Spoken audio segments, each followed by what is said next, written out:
Good afternoon, and welcome to another session of Decision-Making Voices from the Field. My name is Alp Attic, and I'm an MPH candidate in the Department of Health Policy and Management at the Harvard School of Public Health. It is with great honor that I introduce this afternoon's guest, Mr. Ashok Alexander. Ashok led the Bill and Melinda Gates Foundation's India office from its inception in 2003 until 2012. Over the decade, Ashok led the growth and expansion of the Gates Foundation's first country office, with grants spanning health, sanitation, and agriculture. The portfolio of grants that he oversaw amounted to over $1 billion across India, involving scores of grantee organizations. It was while in India that he created Avahan, the Gates Foundation's flagship India AIDS prevention program. In 3 years, Avahan rolled out community-led AIDS prevention in more than 600 towns in the 6 states and across the national highway system. Avahan became the largest private prevention program ever undertaken in HIV/AIDS and is considered today a global model of scaling up health delivery. Ashok's team then took the business model behind Avahan to new public health interventions, such as maternal and child health and infectious diseases in Bihar, India's poorest state, and Uttar Pradesh, India's largest state and also one of the most underdeveloped. Ashok has 24 years of experience in the private sector, working in Hong Kong, the United States, and India. Prior to joining the Bill and Melinda Gates Foundation, he was a director in McKinsey & Company and head of the consulting firm's New Delhi office. Ashok is a graduate of St. Stephen's College in New Delhi and has a postgraduate degree from the Delhi School of Economics and an MBA from the Indian Institute of Management in Ahmedabad. Ashok's current project is in developing Antara, a non-profit organization dedicated to health delivery at scale. We thank you, Ashok, for joining us today and for sharing your insight from the vast and diverse experiences you have had in public health. Before I turn the seminar over to Dr. Berman, please join me in welcoming our guest, Mr. Ashok Alexander.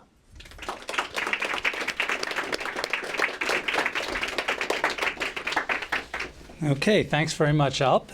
That's a great introduction. And Ashok, it's great to have you here. A personal pleasure for me to welcome you and to have you here at the school. We've known each other since about 2004 when I went to India as the lead economist for the World Bank's Health, Nutrition, Population Program. I remember one of our first meetings. And I came to see you, and we were talking about World Bank projects, and I was telling you that typically a World Bank health project in India was something on the order of $150 to $200 million for each project. And you looked at me with astonishment and you said, how can you possibly think about spending that amount of money wisely? And I'm glad to know that the Gates Foundation projects now total up to more than $1 billion. So India has a way of growing, things growing to outsized proportions. And I hope you're going to tell us a little bit about how you were able to find the way to do that. Thanks to Alp's introduction, we heard a lot about your background in consulting with McKinsey. And I think it's just interesting for us to take a moment to reflect that in global health recently, there's been an increasing role played by consultants and consulting firms that come from the business side. Of course, the last few years have reminded us that not all the advice that consulting firms have given, even on the business side, has always been the best. So this conversation today, I think, is a great opportunity for us to look a little bit behind the curtain about what you found that worked well from your business experience and maybe some of the things that may not have worked as well. And we'd like you to share both positive and not so positive experiences with us. So let me start off with a first question. 24 years in the private sector, McKinsey, the capitals of global business. Suddenly in 2003, your own choice, but you're dropped into a different world.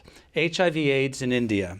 You're dealing with governments, one of the world's largest and, one could argue, one of the more difficult governments. You're dealing with non-governmental organizations, international and domestic, many of whom were antithetical to the business community, critics of the business community, with high-risk groups, people living with HIV/AIDS, groups you rarely encountered, I would guess, in the boardrooms in New York and Hong Kong. So from this experience that you had in the private sector into this new world, where did you find common ground, common language, common thinking that helped you work with this new community? And where did you find that there was little common ground from your past experience where you really needed to learn a new language and a new way of thinking? That's a great question to start with, Peter. If I put one word to it, I would say I found the switch from the private sector in McKinsey to the world of public health devastating. Because, I came into this, thinking I was kind of a wise guy. I was at the world's leading consulting firm. I thought I knew how to solve problems. And I thought public health would be an extrapolation of that. And as soon as I started going out in the field, I found firstly that there was an India that I never knew. An India that I'd been explaining to people was a very different India, even geographically, very distant places, places I'd never been, different settings, brothels, places where sex work, transgenders work, different populations, all of that. But I think most importantly, I was seeing a kind of grinding poverty that I'd never seen in almost 50 years of living in India. And it's the kind of poverty that forced a woman to sell herself for 50 rupees in a transaction. And I understood that was the devastating portion, that everything I'd learned about problem solving, some of it was completely irrelevant. Yet I think there were issues, there were techniques of focus, of issue analysis, which one could apply. But the other thing you alluded to, the world of NGOs and so on, that again took some getting used to because there was a different culture and a different way of work. You're probably using the very same methods that you learn in public health and you learn them in business. They aren't very different, but the culture and context are very different. Finally, I'd also just say this, that what I found particularly devastating was the notions I had of public health. So I've said this somewhere that, I sat on the floor of a mud hut and asked a sex worker, why don't you use condoms? You'll die if you don't use condoms. You have to practice safe sex. We're working in HIV prevention. And she said, why don't you tell me something that I don't know? And when I asked her what she wanted a life free from violence. And I couldn't see the connection, right? Or when I saw people and found that you were moved enough to say, let me give 500 rupees to this kid because he's going to die. And someone reminded me that I was in public health, right? So there are thousands of people.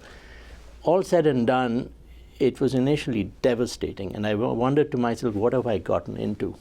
And McKinsey was a nice, comfortable place. Mm-hmm. But I'm glad, that devastation, and I think this may happen to people who go into the field in public health, went to a feeling of inspiration, even elation. And, luckily it went on from that. Let me push you a little bit on I think you've given us some very good examples on the places where you really had to reach into new understanding and knowledge of yourself. But could you help us with some examples of where you actually had common ground with the people you were working with, where they said, he can bring something that I find is useful, or you thought you had something useful to bring, and maybe some examples of that?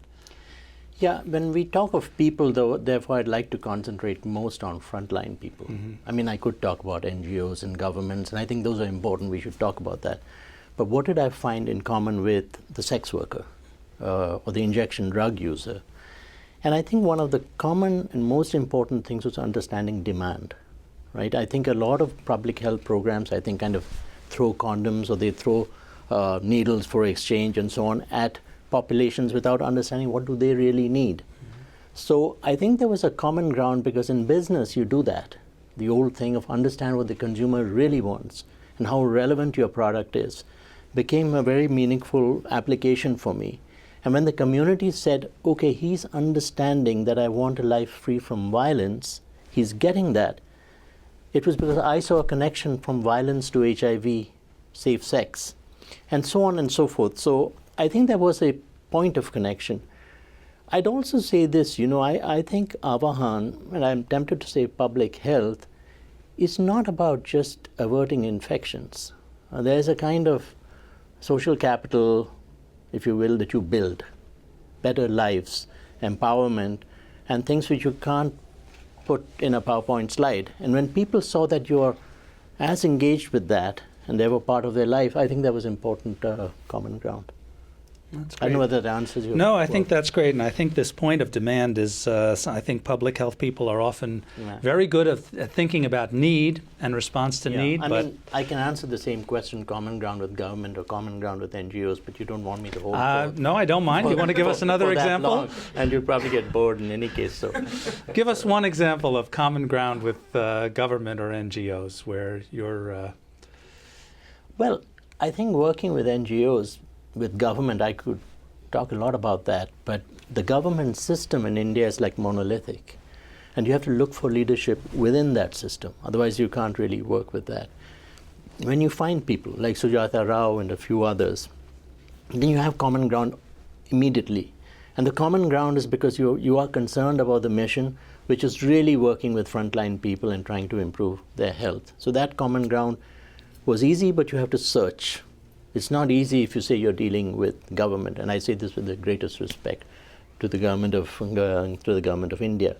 With NGOs, surprisingly, I found it difficult to find common ground initially, because you thought that would be easy, right?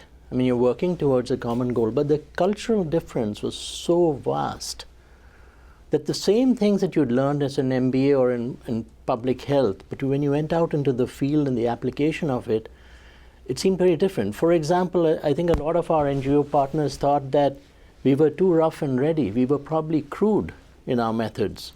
You need to test something and pilot and prove that the solution is right. And we thought that was a waste of time because people were dying. So the speed notion came to it, the perfection notion came, and I think the common ground was a struggle to find. And it's not a question of finding one leader in an NGO. You really had to. It may sound wrong, but sometimes you have to impose what you felt was the right way of doing it. At some stage, you can't negotiate the stuff and let's have a consensus on how we save lives. You have to believe in what you think is the right way, and you say, let's do this together, or let's just find people we can do it with. Great. That's actually a great segue into the next question I had for you. So let me see if we can move in that direction. So in your teaching and writing about these things, you've talked about a cycle which you've described as design, organize, execute, and sustain. Right. And typically we think of the high-level consulting coming in and primarily focusing on the design. This is what I think often McKinsey is asked to do, help with the design. And Avahan was led by a team, led by you, but led by a team of others with this kind of business experience. But most of the implementation was done by both international NGOs and Indian NGOs who came much more from that public health world, that public health background. So how much did you find, and in what ways did you find that you needed to work with these NGOs, both the international and domestic, and I'd like to contrast those two if that makes sense, to change the way they worked? Because they really had to be both motivated and also execute what was being designed. And where were you able to, as a leader of that program, bring in your thinking to work with them? You're talking about the execution portion specifically? Both motivating them and execution, yeah. Well, I was just alluding to the cultural difference Right. and the importance of motivation, or the importance to say, okay, let's, in some sense, decide that we can't motivate each other enough. I think that was the biggest challenge. And the second was the sort of more technical or the conceptual idea of scaling up. So I found that there was a lot of focus on sort of perfecting a model and having this kind of hope model that once you got something perfected, somebody else would come and take that away and scale it up. And it wasn't very clear that anybody would, or that the public health system would. So one had to sort of get away from that approach to scale and take scale itself and piece part and look at it as a technology in and of itself. But then it was a partnership. The NGOs, domestic and international, had things that we never had. Many of the domestic, especially the grassroots NGOs, had the connect with the community already and the trust.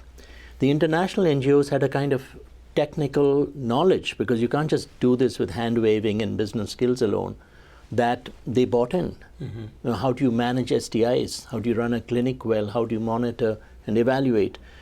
So it became a real partnership. So I'm emphasizing again that the beginning of the partnership and the cultural context is very different. I'd like to, I can certainly say how much I learned. I go on about that from our partners. I hope they'll say they learned something from us. So that's how it went. It was not without its tensions, its pushes and pulls, and its unpleasant sides, but there was also a lot of fun and a lot of mutual respect. So do you see a process where, in particular, coming back to the national and local NGOs, I like your framing of this as a hope model. You know, we've done it, now someone else should pick it up and scale it up. Has there been learning that you can point to where national and local NGOs have been able to fill that gap more and are moving more towards the scale-up and sustainability side? Yeah, definitely. I think a little bit of my disappointment is in the domestic, so the question has two parts to it. I think if I pick one international group, which is not an NGO, is a university, actually the University of Manitoba, who are working in a small part of Karnataka, 2 districts, and then they started working in all of Karnataka. Now they're leading the application of those lessons in 2 or 3 countries in Africa. And I think that university has become massive as an NGO, if you will. And there are others who've done that. What I'm disappointed about is that, you know, when we start working with domestic NGOs, I think it's unfortunate that in a country you don't have domestic NGOs which have the scale and the wherewithal to take up what international NGOs did. And I felt that after 5 years, we would have 3 or 4 or 5 Indian NGOs that would do that. That's not really happened for various reasons. I think that there could be many reasons to it, but many of them probably feel that, hey, a state in India is pretty big, and you don't have to think about Africa or something like that. So I'm not disparaging them in any way, but just something that I maybe naively expected didn't happen. But this is a challenge for the future in India, I think. It is a challenge. How long? And I don't think it's appropriate. I'm sure the international NGOs would say that you have to fly in someone from the US or Europe or wherever to say, help solve India's problems, because you guys are used to working at scale. Right. In fact, I don't think they're that used to working at scale either. But probably they were coming in new and they were more open to working in a different way. Yeah. Many of us who've worked in India have noticed that there is a very vibrant non-governmental sector in the country, but there aren't very many examples of large-scale organizations. So maybe this is a new challenge for you. Yeah, I mean, I asked a head of an NGO that provides excellent treatment to orphans affected by HIV. And so I said, this is wonderful. Now, how do we have 1,000 such? And she looked at me and she was very angry. She said, this is not my job. I'm having a tough enough time running one of these. And she was outraged that I asked the question. Right. So it's different. Good. We'll pose that one for our students to think about. We should have some questions post-study. Yeah, we'll come to them. I've got one more for you, and let's see if we can then engage the audience a little more in this conversation. So, as you've described it, Avahan is known as using what's called a BOT model, a build, operate, transfer model, which is a model that's been very widely used in public-private partnerships, widely used in India to many positive results. Anyone who has recently arrived at Delhi's International Airport has experienced the benefits of the BOT model with, in a very short order, less than a year, a beautiful new international airport constructed, which is well-run, clean, efficient. And, that's the BO stage. Very nice, exciting. But then there's the T, transfer. So Avahan is now well advanced in this process of transferring its successful model to government ownership and government operation and hoping for the sustainability of the lessons that have been learned. I'd like to pose the question to you generally, can government meet this kind of challenge? Can a government in a place like India meet this kind of challenge given its rules and procedures? And more specifically, I'd like to ask you, One leader to another, when you're sitting there with the new director of the National AIDS Control Organization, what would be your key advice to them to make successful this transfer phase? You know what I'd like to do, Peter, if you allow me, is to turn that question over to maybe any of the students in this audience. Okay. Let's maybe get their view on that, and then I'll take a cut at it. Who'd like to take a crack at that question? Your key piece of advice to the director of the governmental AIDS control program acquiring the responsibility to take over and sustain this successful non-governmental initiative. What should they do? Shalu, I've never known you to be without something to say. Well, I had a question for Ashok before I could think about No, you have to answer this question. And then you might get And another then you chance. can ask all the and questions. please wait for the microphone to come. It's called putting people on the spot. I'm Shalu. I'm a mid-career break to do an MPH here. And I knew Ashok actually. I met him in 2004 as well, when I had just started my job with the World Economic Forum. And just before I get on to that question, one of the things I really learned from you was your humility. And when I moved from WHO to the forum, everybody said, oh, so now you're going to this big organization, so you're going to become all this snobbish kind of a person. And I came across people like Ashok, and I realized that I don't have to be one of those arrogant snobs. I could be a humble person like him and still continue to do good work and also have some authority on certain things. But coming back to that, I mean, that's a very difficult question. I wonder how you even had any sort of conversations about them taking over. So that was my question, which we'll come to later. You are throwing the question back at me. Yeah, actually, I'm like really curious. I mean, how did you actually convince them to actually take responsibility? Okay, that's a fair thing to do. I want to just see if there are anyone else in the audience who'd like to just offer their thoughts. And I'm not such a humble guy. What would be your advice to the head of the government program taking over this non-governmental activity? Anyone? Okay, I'll just take a crack at it. Oh, okay. Seems to be a hard question, so we'll have to hear what Ashok has to say. We'll have to give it back to you, but Anyway, with government, people don't get could you much stand time up, to Shalu? talk. Oh, I think sure. we'd like to. Yeah. We'd like to. You got to be very quick with government people. So, yes, yeah. exactly. So I would probably ask them to continue working with the private sector, but also the NGOs. I know you mentioned something about the capacity of NGOs, and I can foresee some of the reasons for why NGOs cannot scale up. Perhaps that's what the government needs to do, because alone they cannot do it. Even if they take on Avahan, they will need to work with the private sector as well as the NGOs. Okay, Ashok, So I guess it's fallen to I you. think Shalu's answered part of the question. I think if you think of transitioning stuff to the government and you break it up into pieces, it's like a pyramid. There are operating procedures which you can put into manuals. There are things that you can transfer very systematically, and maybe they amount for a large part of the transfer. But there's an aspect that boils down to leadership, especially of communities. You can call it the fire in the belly. You know, the sheer passion to get something done, absolutely, to get it done. You can't translate that into something you transfer easily. Mm-hmm. So what I would say to the head of that thing is that be very wise and understand what we're trying to transfer. It's not a set of manuals and procedures and an MIS. You're really trying to transfer leadership of frontline groups who've gotten used to working in a certain way. And if you overlook that and you gloss over that, then you will not get the real value of what you're doing, and you will actually, a lot of things will fall apart that we built so far. And I'm concerned about that. I still don't know the answer. I mean, I don't want to throw too many questions at the audience, but someone has to think about this. How do you really transfer fire in the belly from a private system to a public system? So what could a leader of a governmental organization do to take your advice? Well, first he or she has to go and engage herself in the field for a long time. And if you're with government, unfortunately, you're dealing with so many things that you don't have the time to do that.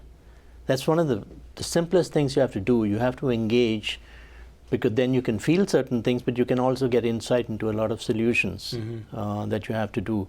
I think that's first and foremost what you have to do. Then you have to have the ability to listen, and then most importantly, you have the ability to take your insights and see them through a government system, which is monolithic and often tells you why things can't be done.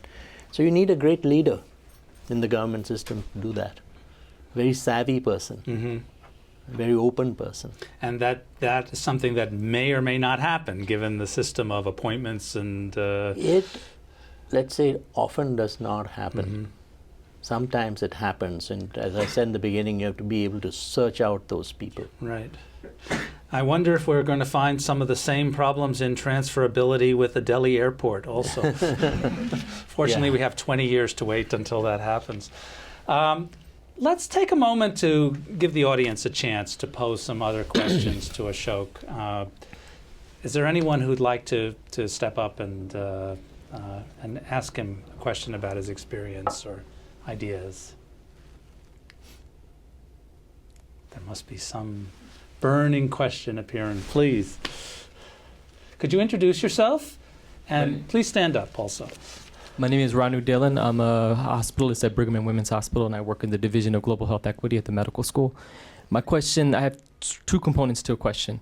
There are obviously many complexities towards making particularly public service delivery programs like health work in the public sector in India, and especially. Two of the bigger challenges that I've come across in work I've been involved with is at the level of when you get below the state level, the administrative capacity and the bandwidth to be able to take complex interventions and systems and actually put the nuts and bolts together on the ground level. And secondly, the demand from the community level that's needed to, in some sense, urge that on. And I feel like those are two parts of a cycle that if you're able to get it to work, as it does in Tamil Nadu to some extent, and some other places, you can really see effective service delivery take hold. And I wanted to get your perspective based on your work, how you see entering, how to enter into that cycle. How do you get it initiated? And what are the challenges in India that need to be overcome in particular to try to initiate that kind of a virtuous cycle? Yeah. It's such a terrific question. So there are two parts to it. The first part is how do you get the governmental or public system at the district level to work, really. That's it. And again, it can look like a staggering problem because that's a national problem taken to a district which is very large. It's a few million people. How do you do that? What I found the most useful way of doing that is to take that right down to the frontline level and say who are the government health workers who have to then deal with the population, with the consumer. And in India there are three. There's the ASHA, someone called the ASHA worker, there's the Anganwadi worker, and the auxiliary nurse midwife. And then you have to ask a simple question. Think of that as almost a sales force. What does this sales force need in terms of support? For example, the ASHA worker needs to understand a simple denominator. How many pregnant and lactating women are there in this village? What can you do to help her with that? Are there handheld technologies?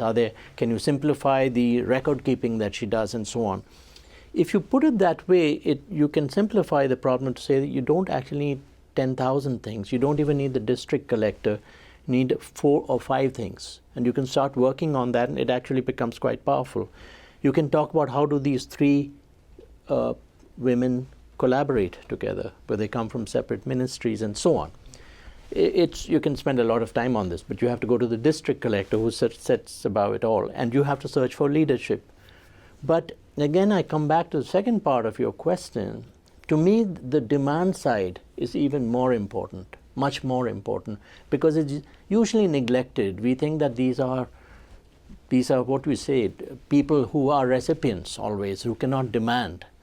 And so you have to sort of work with them in such a way that they come together on issues that impinge on health, but also get them a seat at the table. Communities must have a seat at the table by which they demand health as their constitutional right. And guess what? The system quickly falls into place. The district collector, the politicians start seeing votes that are being lost otherwise. The police see that they're not doing their job. We have a democratic system in India that helps, right? community mobilization, I believe, at least in India, is the most neglected, biggest lever that you can use in public health. And it's right there. And it's a good thing to do at the same way. Good. Interesting answer. Would someone else like to come in? Question or comment? I'm a very persistent host here. Someone's going to have to step forward. Would you like to? Yeah, sure. Okay. Sorry, Shalu, but we got to give someone else a chance. Hi, my name's Katie. I'm in the 2-year health policy and management program here. And you've talked a lot about scaling up. And one of the concerns with scaling up from health is that health still needs to be seen at a local level. So can you give a couple of examples of specific criteria that still allows you to successfully scale up while keeping health at the local level? I'm not quite sure I understand the question. When you say health needs to be kept at the local level, or health is a local issue?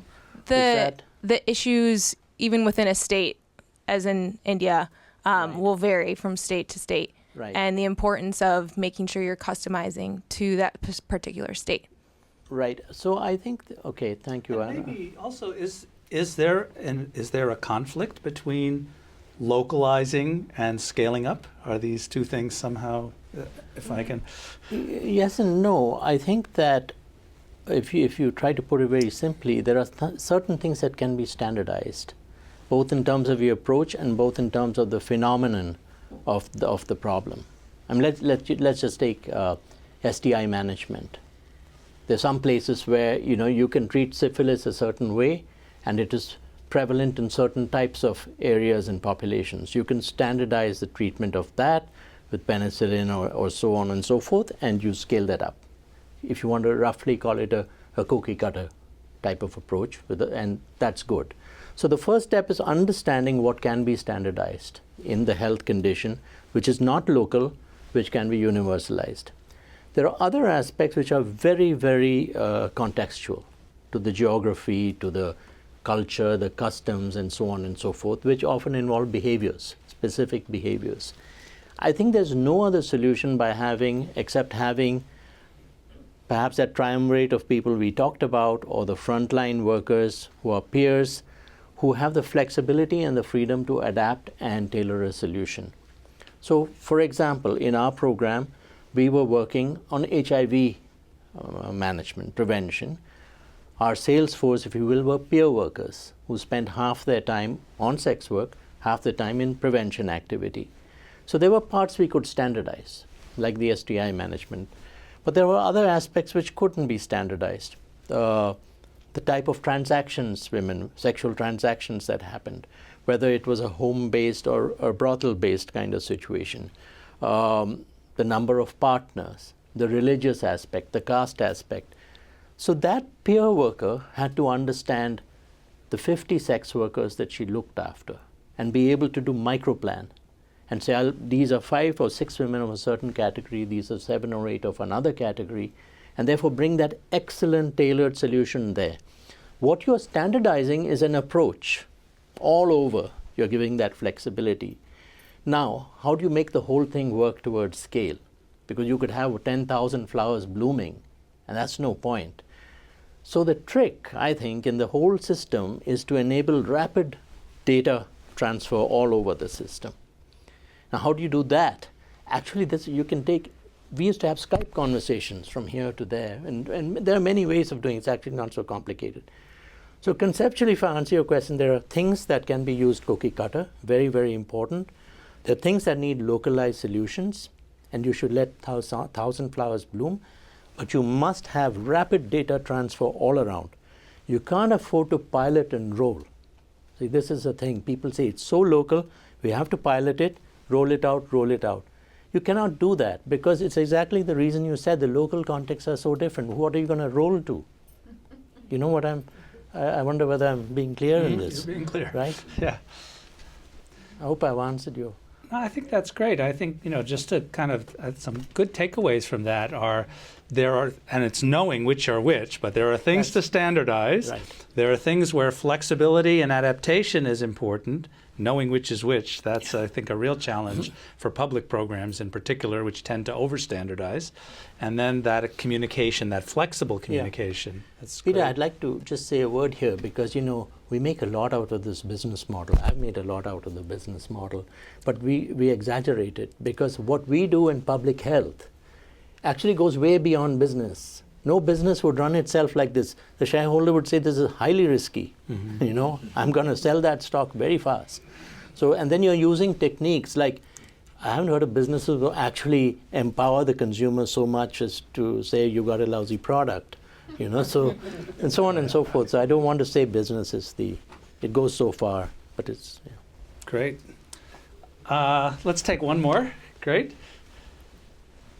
Hi, my name is Ankita. I'm an MPH candidate. I did my medical school in Mumbai. And when I was working there, I worked with an NGO called Prasad Chikitsa that works with HIV. And something I've seen commonly there is there's a lot of suspicion between NGO and the government outposts.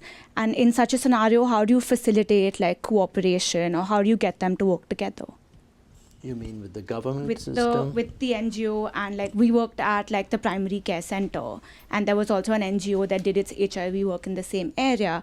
But there's a lot of suspicion, and a lot of times they don't want to send their patients over to the NGO. The NGO doesn't want to send their patients back to the primary healthcare center. So how do you get them to talk? Well, it's not an easy thing to do because these are systems that are kind of set in their way. On the one hand, you may have a government worker who's just really tired and overworked and doesn't have time to fully understand the consumer. And you have a consumer who's deeply skeptical and distrustful. In our method, what we had to do was to demonstrate a model of a different way of working. And then to find the leadership within government that says, okay, we understand that that's a different way of working. And I'm not talking culturally alone. I'm talking about the management information and so on and so forth that goes into it. And then be able to transfer that. That's the only way. I don't know that of anything, but that's a diligent way of doing it. It takes some effort and years of work to do this. I don't think there's any shortcut to doing that. Please.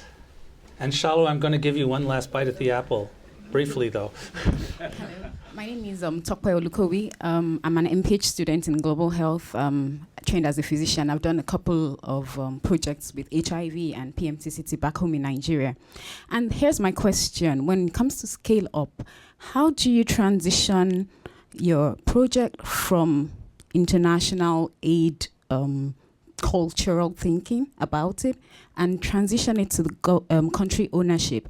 Because you find out a lot of the times the countries are usually very skeptical and reluctant to take up the responsibility of owning the program, mostly because of the financial implications. So is there any systematic or should I say innovative way to ensure that countries step up to the ball and take ownership of these programs and in a financially sustainable way? The financial aspect of it is very country specific. So in India, you find a lot of spending is private spending from the consumer directly to a private provider who's often not fully qualified. Donor spending is less than 1%. So where the World Bank and others, many countries depend on that, it's extremely small, the Gates Foundations and so on and so forth. So really, the adoption into the budget, the government budget's actually quite substantial. It's really a question of getting the government not to fund something because funds are short. The funds are being not used optimally. So you have to demonstrate a model, and government will quickly say, we'll use our funds for that. So what I'm trying to say is that the financial aspect is not that complicated in a country like India. Enlightened state governments are saying, teach us how to spend the money better. But it goes back to the second part. You have to get government, by looking for leadership in government, to appreciate that there's a model here that can serve our purpose of scaled healthcare provision. And so therefore you have to create the model, and therefore you have to find the leadership to do that. And at least in India, you don't have to worry about the money portion of it, oddly enough. The little bit I know about certain countries in Africa and so on, that is also a big issue because government budgets may be inadequate. I don't fully know the answer to that. Shalu, please. Thank you very much for the second. Could you stand? Oh, yes, sorry. Thank you. So, Ashok, do you think it would have been any different if it wasn't HIV we were dealing with, considering the sexiness of the disease? And second thing, some of the positive lessons that could be transferred to other disease areas, if you could talk a little bit about that. Yeah, well, thanks, Shalu, for asking me that question. I really wanted to find a way to talk about that. Because it's easy to look at HIV and sex work and say, okay, this is very good. This is a kind of exotic and strange situation. I really believe that the lessons that we learn from HIV prevention taken to scale are universal and portable. So they are as relevant in maternal and child health or in the control of tuberculosis. And they're actually relevant in scaling out treatment. So, because what are these universal lessons? We're talking about community mobilization, we're talking about the use of data, and so on. These are very universal. And I'm not just talking conceptually. I was able to lead a team that introduced the very same method into maternal and child health in Bihar, and who's starting to do that in UP, which are very different challenges. So superficially, I think this is a learning for me. You can look at the health condition and say this is very specific. Sex workers, concentrated epidemic, highly stigmatized, maternal and child health. People want to talk about mothers and children, no stigma. But they're all the same in the underlying principles. You can empower village women in such a way that you scale up breastfeeding. You work with communities, you use data, and so on and so forth. So I think that they are extremely relevant. I think they are so universal, I believe they go way beyond HIV in India. And like the song says, if you can do it here, you can do it anywhere. I think, Frank Sinatra knew what he was singing about. I don't know if I know that song. New York. Ah, that one. Okay. Well, thanks. Those were great questions. I'd like to recapture a bit the microphone and pose you one last question from my side, and then perhaps we'll give you an opportunity after that for some broader thinking about your experience.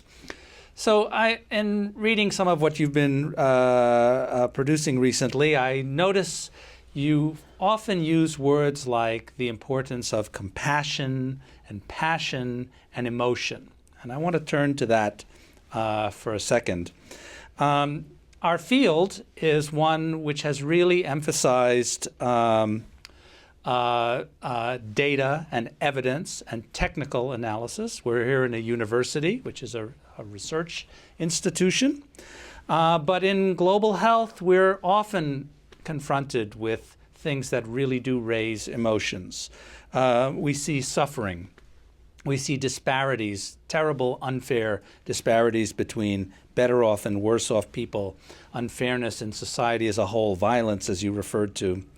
So in thinking about introducing emotion into the public health discussion as a leader of a public health program, what can you tell us about what you have learned about bringing emotion overtly into the conversation? And what are some of the positive aspects of being able to do that, but also what are some of the risks, and how do you manage the risks of bringing in emotion? Because emotion can have both positive and not so positive consequences to a conversation. Maybe I'd like to answer that by just giving you a little bit of an incident that happened. I was on a field trip to the northeastern portion of India, which borders Burma, which is very, very remote, kind of almost like a war zone atmosphere. And I'd come across this boy who was in advanced state of HIV disease and was going to die. And, we couldn't really save him then with our I hope he's alive now, but we couldn't do anything, had to walk away from that. We had neither a private or a public health solution to that. Now, when we came back to Delhi and we were planning Avahan, running it out, someone said, epidemiologically, this epidemic in the Northeast makes no difference to the Indian epidemic because it's so small, it's smaller than a district, and there's no epidemiological transfer. So that's a rational answer. There's an emotional answer saying it's the right thing to do. When you look into the eyes of that boy and you say he has the same right as any other citizen of India, it's just the right thing to do. And I just said to the people I reported to, we are going to do this. So I think in public health, we're not selling widgets, which is what I did at McKinsey and Company. There's no emotion, it's next quarter's profits. But in public health, there's a room for emotion. In fact, I would say if you want to be a leader, you have to acknowledge that room for emotion. Now, where it can go wrong, I think there are lots of people who are only emotional. And there's no rationality, there's no data, there's no backbone. There are people who are only rational and are looking at the data, what we allude to. And I think the real leadership is in keeping that balance. And I think you used the word compassion. And I like what the Dalai Lama's definition, compassion is accepting that that person has the same right to happiness as you have. It really works for you in public health if you do that. I mean, at least I've learned that. Great. Well, I'd like us to start bringing this session to a conclusion, but as part of that, Ashok, I'd like to give you a chance to share with us some of your broader views and visions and ideas about leadership. You're here as a leadership fellow, and what are some of the lessons you'd like our audience to take away about growing and developing as a leader? Well, I wonder where to start because my entire experience in public health has been an experience of learning some leadership. I would say leadership secrets I learned from the commercial sex worker. That's what my journey of last 10 years has been about. So my first learning is that it's a lot of, whatever word you want to use, to pretend that you are a leader and that you know something about leadership that you will transfer to other people. A leader is a constant student who's always learning and who's understanding what he's good at and what he's not so good at. I think that's something I've learned. I've learned that leadership is not management. Management is about skills. Leadership is about attributes. You have to have certain attributes. God knows where they came from, maybe in early childhood. But leadership is learning what is really fundamental and intrinsic to your personality that emerges in leadership. And there are some universal things in leadership which you can try to emulate and learn, such as vision. I don't know of a leader who doesn't have vision. But I think leadership is very personal. I also believe, at least in my life, and I think I've seen this if I study people who have some leadership, there's a notion of discontinuity. When you are reached a particular zone of comfort in what you're doing, I think it's time to move on. I think you must always have that restlessness inside you that says, I'm getting a little too good at this job. Too many people are blowing smoke at me, whatever the analogy is. Not in this institution. Oh, you're blowing. Maybe not here. It's time to move on. So seeking that discontinuity in your life is very important. I think, therefore, leadership can be learned. You can actually think of ways to create discontinuity and to search inside yourself as to what is good. Because leadership, to me, is a personally shaped thing. It's not that, there are 55,000 books on leadership in Amazon right now. That's a real figure. What do you learn? The more you read, the more confused you are till you do a kind of deep search within yourself. But can I say some more? Please. Yes. That's the idea. So, I think that I've learned a few things about leadership. As a person who's stumbled and fallen and gotten up and learned from people around him. First is that the learning comes from very unlikely places. The last place it comes from are those famous leaders. I can't, with no disrespect to Winston Churchill, I can't study his life or Steve Jobs' life and learn anything very useful that I can apply. I learned a lot from the sex worker. I mean it, honestly, and we often don't look in that direction. So that is an extremely important aspect. To me, if I use passion, I would use compassion along with it. I would use the word being a student. If I talk of vision, I would say, how do you live the vision? Vision is motherhood and apple pie very often. It's something so far away you can't see it. But the vision's got to be in the next room. You have to act today as though the vision is tomorrow.